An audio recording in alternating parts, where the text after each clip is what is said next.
bonsoir à vous, bâtisseurs de la résilience de notre nation. Vous qui, de l'embouchure du fleuve à Matadi jusqu'aux collines escarpées du Nord Kivu, exigez chaque soir une vérité sans phare. Bienvenue à Inside News RDC. En cette soirée du 22 janvier 2026, notre pays oscille entre les sommets enneigés de la Suisse et la réalité poussiéreuse de nos provinces. Pendant que notre président s'exprime à Davos devant l'élite financière mondiale, nos compatriotes, eux, scrutent le prix du sac de braise. Nous ressentons tous ce décalage. D'un côté, les promesses de transformation industrielle signées dans le confort des salons feutrés. De l'autre, le quotidien de la maman qui se bat au marché de liberté pour nourrir ses enfants. Ce soir, nous refusons les communiqués officiels lissés. Nous exigeons de voir si ces accords changeront en vérité le destin de notre nation. Notre édition s'inscrit sous le signe de la souveraineté. À Davos, le pari de la transformation locale se heurte au mur des réalités structurelles. Nous décortiquons ce soir ce discours qui veut faire de nous un acteur stratégique, alors que notre sous-sol reste sous contrôle étranger. À Washington, la diplomatie de couloir s'active pour tenter de stabiliser l'Est, sous une pression internationale croissante. Nous revenons également sur l'arrestation nocturne d'Aubin Minaku à Kinshasa. Cet événement secoue les fondations de notre État de droit et inquiète la classe politique. Enfin, nous irons à Lubumbashi, où les bulldozers de la Luano déciment les limites de l'autorité de l'État. De l'économie au Kasaï à la naissance des Rangers à Mbuji-Mayi, nous parcourons chaque parcelle de notre territoire. Une fois de plus, bienvenue dans une édition où la vérité de notre pays s'écrit sans phare. Car ce soir, nous allons regarder ce qui se cache derrière les communiqués officiels. Le 21 janvier 2026, au cœur des Alpes suisses, le président Félix Tshisekedi a pris la parole devant la 56e édition du Forum économique mondial. Accompagné d'une délégation de poids, dont Julien Paluku au commerce extérieur, Jacquemin Chabani à l'intérieur, Mukoko Samba à l'économie et Louis Watoum aux mines, le chef de l'État a martelé une ambition claire. Notre nation ne sera plus le comptoir colonial du XXIe siècle. Cette offensive diplomatique intervient alors que la bataille pour les minerais critiques atteint un point de rupture. Actuellement, les entreprises chinoises gardent la main sur 80% de la production de nos ressources stratégiques. À Davos, notre pays tente d'équilibrer cette influence en cherchant des partenariats qu'il qualifie de stratégiques avec l'Occident. Cette présence au forum se veut celle d'un pays solution. Julien Paluku appelle à une redéfinition profonde de la coopération Sud-Sud. Il refuse que l'Afrique soit perçue comme un club de second rang. Pour lui, la co-industrialisation devient le seul levier valable. Le ministre a même évoqué une donnée frappante. 800 milliards de dollars dorment dans les fonds de pension africains. Cet argent constitue une force de financement capable de soutenir notre propre développement sans attendre la charité internationale. Le président Tshisekedi a proposé 3 piliers: la sécurité par la diversification, la prospérité par la transformation locale et l'innovation financière. Il a été ferme devant les PDG du monde entier. Le moment est venu de substituer la dépendance par le partenariat. Loin de l'air pur de Davos, la réalité de notre terre offre un démenti cinglant. À l'heure actuelle, 90% de notre cobalt quitte nos frontières à l'état brut. Transformé sur place coûte environ 40% plus cher qu'en Asie. Pourquoi? Parce que l'absence d'une électricité stable rend toute usine fragile. Les tracasseries administratives découragent les investisseurs. Notre nation occupe la 176e place sur 180 au classement de Transparency International sur la corruption. Comment convaincre des géants de l'intelligence artificielle d'installer des usines de batteries à Kolwezi quand l'insécurité juridique demeure la règle? Le discours est séduisant, mais les infrastructures manquent cruellement. Cette méfiance gagne nos propres leaders d'opinion. L'archevêque de Lubumbashi, Monseigneur Fulgence Muteba, ne mâche pas ses mots. il qualifie les accords récents, y compris ceux de Washington, de bradage. Pour lui, ces signatures visent à sauver un régime politique plutôt qu'à bâtir l'avenir de notre jeunesse. Signer des contrats sans une transparence totale revient à sacrifier les générations futures sur l'autel de la survie immédiate. Les critiques s'intensifient sur le couloir vert Kivu-Kinshasa, dont les contours restent flous pour le citoyen ordinaire. Pour nos compatriotes, ce débat n'a rien d'abstrait. L'absence d'usine signifie que nos jeunes diplômés continuent de grossir les rangs des chômeurs. La richesse de notre sous-sol finance la prospérité des nations étrangères pendant que nos familles peinent à s'éclairer. La création d'une main-d'œuvre qualifiée sur place, promise par le président, reste un mirage sans investissement massif dans l'éducation. Aujourd'hui, notre budget alloue seulement 7% à ce secteur vital. Alors, posons-nous la question. Ce discours est-il le début d'une ère industrielle ou une nouvelle couche de peinture sur un système d'extraction qui ne profite qu'à une élite? Où sont les usines de raffinage promises depuis des années? La souveraineté ne se décrète pas dans une station de ski suisse. Elle se construit par des réformes courageuses qui rassurent les capitaux et protègent enfin le travailleur congolais. La recherche de cette souveraineté économique se heurte désormais à la pression diplomatique qui s'exerce simultanément à Washington.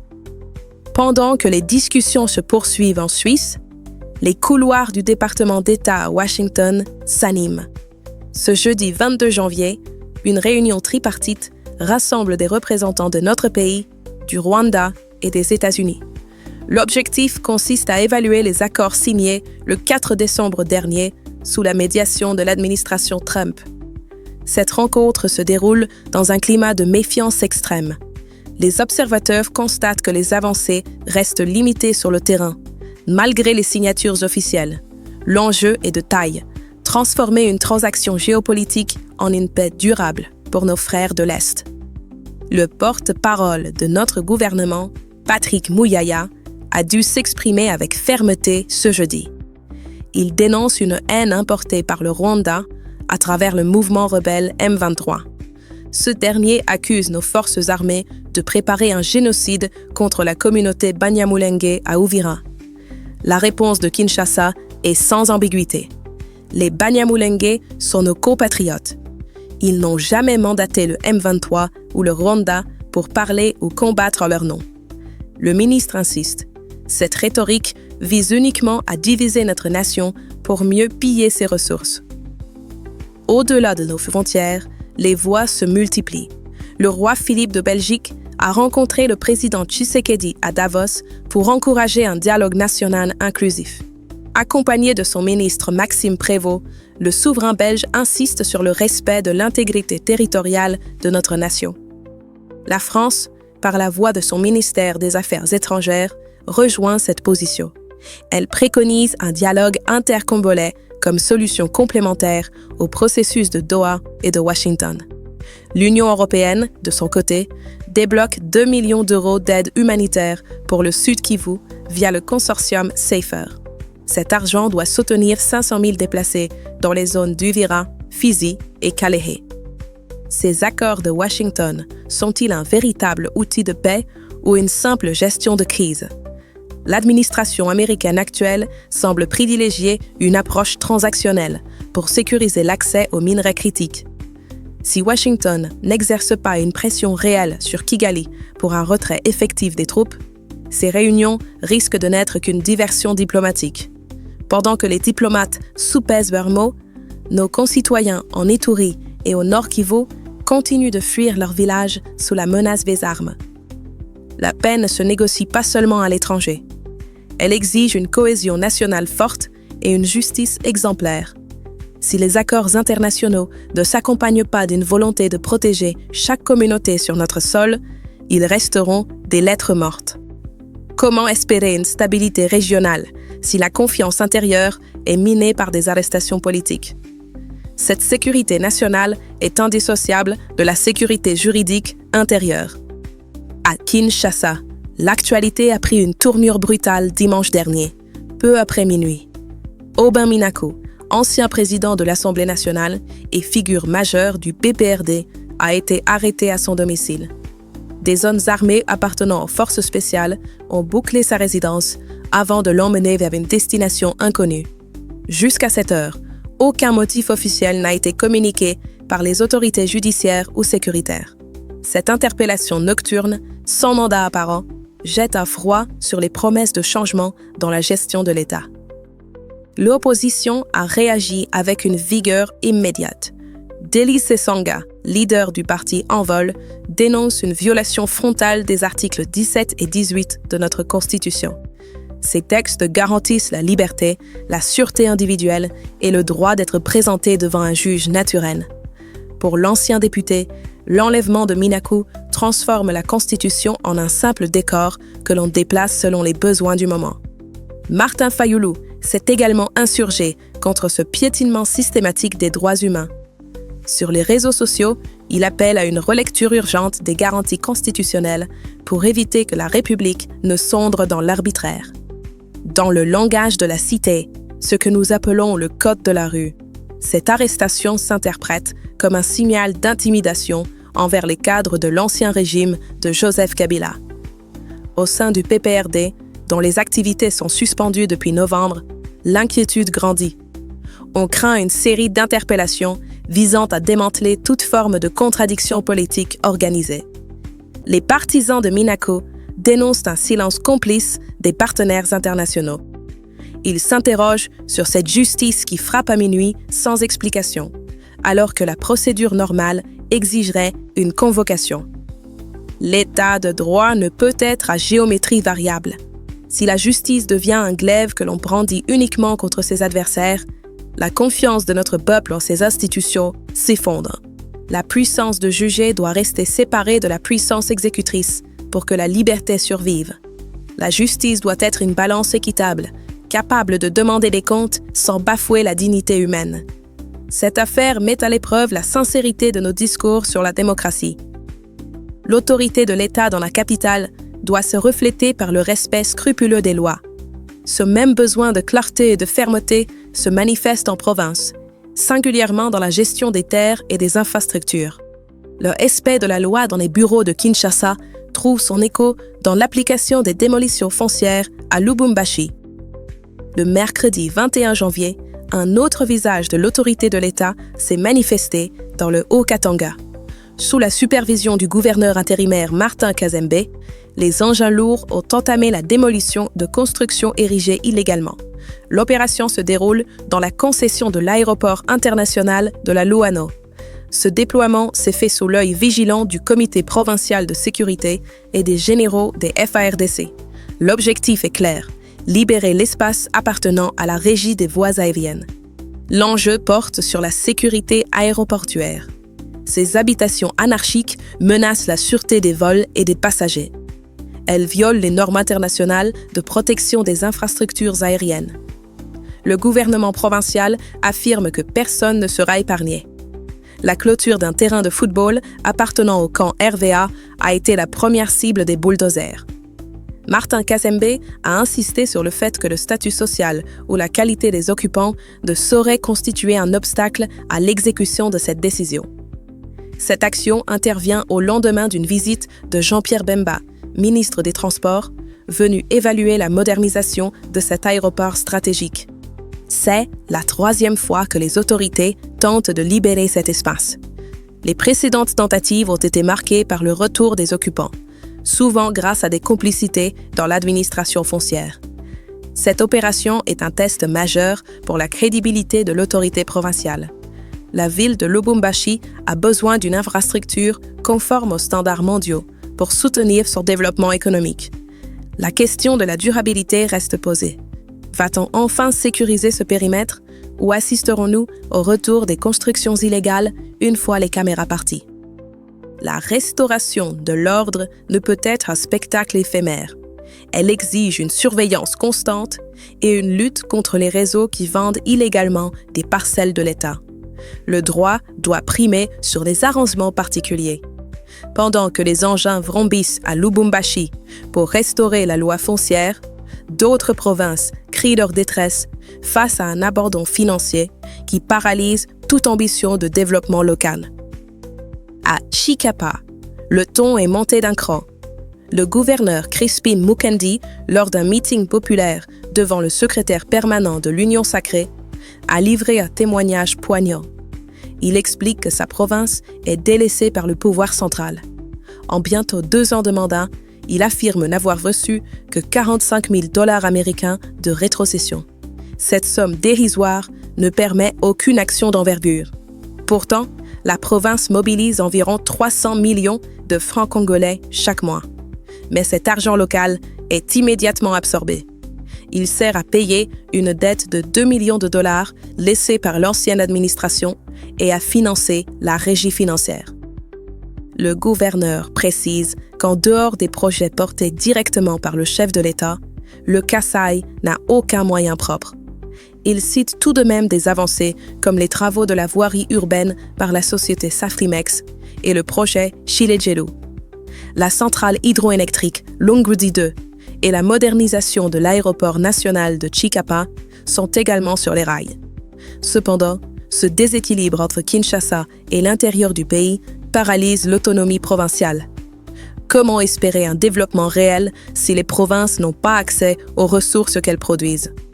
La centralisation excessive étouffe nos ambitions locales. Quel avenir pour nos régions si elles restent sous perfusion permanente de la capitale, sans pouvoir décider de leurs propres priorités? Au Kasaï oriental, l'espoir d'une sécurité renforcée prend une forme concrète. Depuis lundi, des milliers de jeunes se pressent au club de la minière de Bakwanga pour rejoindre les FARDC. L'objectif est de constituer une brigade spéciale nommée les Rangers. Ces recrues, âgées de 19 à 25 ans, sont prêtes à servir sous le drapeau. Les diplômés sont particulièrement recherchés pour intégrer ce corps d'élite. Cette mobilisation montre que la flamme patriotique brûle encore dans le cœur de notre jeunesse, malgré les épreuves. La formation de ces jeunes ne sera pas ordinaire. Des instructeurs israéliens sont annoncés pour encadrer cette brigade spéciale. Le programme se concentre sur les capacités opérationnelles avancées, incluant des formations en aviation. C'est une réponse stratégique aux menaces qui pèsent sur notre intégrité territoriale. En misant sur une formation d'élite, notre armée cherche à regagner sa souveraineté sur le terrain. L'enjeu reste de taille, assurer un suivi rigoureux pour que ces nouvelles compétences servent exclusivement la nation. Est-ce le début d'une véritable montée en puissance de notre outil de défense ou une énième brigade dont l'équipement peinera à suivre la formation? L'avenir de notre sécurité dépend de la pérennité de ces efforts internes. La note de conjoncture de la Banque centrale du Congo nous offre un miroir saisissant de notre place dans l'économie mondiale. Au 19 janvier, le baril de pétrole a chuté de 3,69%, s'établissant à environ 64 $. Le cuivre suit cette tendance à la baisse avec un recul de 1,87%. À l'opposé, le cobalt, notre minerai stratégique, a bondi de 6,67%, porté par une demande mondiale insatiable. L'or, lui, renforce son vol de valeur refuge face aux tensions internationales. C'est ici que se situe le paradoxe congolais. Malgré l'envolée du prix de notre cobalt sur les marchés boursiers, le quotidien de nos compatriotes s'assombrit. Les prix du riz et du blé continuent de grimper dans les marchés de Kinshasa et de l'intérieur. Cette déconnexion s'explique par notre dépendance aux importations alimentaires. L'argent des mines reste capté par les circuits financiers mondiaux, tandis que la maman qui achète du maïs subit l'inflation. Tant que nous ne produirons pas ce que nous consommons, la hausse des cours à Londres ne sera qu'un chiffre abstrait pour l'estomac des Congolais. Cette réalité nous rappelle que la richesse du sol n'est rien sans une agriculture forte. Nous passons maintenant au bref de cette nation qui ne dort jamais. Aucune information n'est mineure quand elle touche à la vie de nos citoyens. À Djougou, en Ituri, le centre de santé de Zumbe lance un cri d'alarme. La protection civile signale une pénurie sévère de médicaments essentiels. Les produits disponibles sont expirés. Les femmes enceintes et les malades se retrouvent dans un dénuement total. Cette situation expose une population déjà meurtrie par les conflits à des risques sanitaires inacceptables. L'intervention des autorités provinciales est attendue pour réapprovisionner cette structure vitale avant qu'une catastrophe sanitaire ne survienne.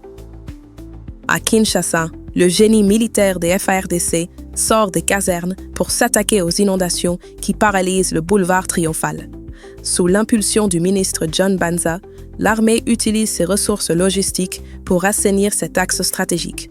Le général Bruno Danguin promet une rigueur dans les délais et une maîtrise des coûts. C'est une réponse opérationnelle bienvenue face aux pluies qui transforment régulièrement notre capitale en une suite de lacs impraticables pour les usagers.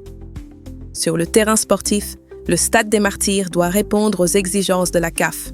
6 priorités ont été listées pour lever la suspension internationale. Le programme inclut la pose d'une pelouse hybride, l'installation de projecteurs LED et la modernisation des vestiaires. Le renforcement de la vidéosurveillance est également au cœur du projet.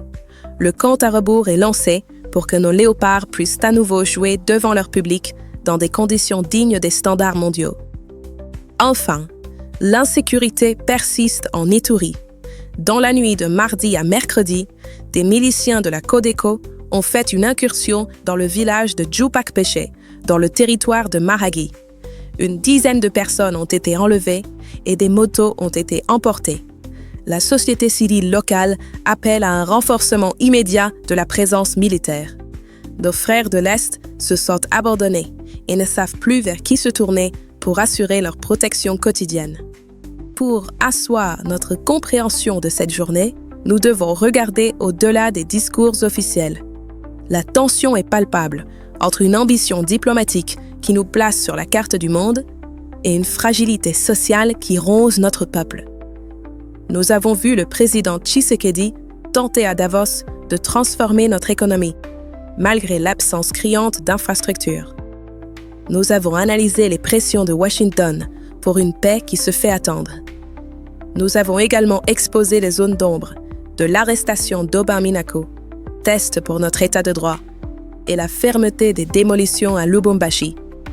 Ces événements nous amènent à une réflexion sur la justice. Montesquieu nous rappelait qu'il n'y a point de liberté si la puissance de juger n'est pas séparée des autres pouvoirs. Cette pensée résonne particulièrement avec l'interpellation de Minaku. Si nous voulons bâtir une nation forte, la loi doit être la même pour tous, sans exception et sans méthode de l'ombre. Un État qui se respecte est un État qui suit ses propres règles, même envers ceux qu'il combat politiquement. Pour approfondir ces enjeux, je vous invite à visionner nos analyses détaillées sur le canal YouTube d'Inside News Review. Vous y trouvez un décryptage complet sur l'agression rwandaise et une analyse des accords de Washington. Ces dossiers vous permettront de saisir les mécanismes cachés derrière les déclarations de façade. Que Dieu bénisse notre nation. Que la paix et la justice habitent vos foyers et nos cœurs. Je suis Élodie et c'était votre édition du soir. Rendez-vous demain. Pour le Congo, la vérité n'attend pas.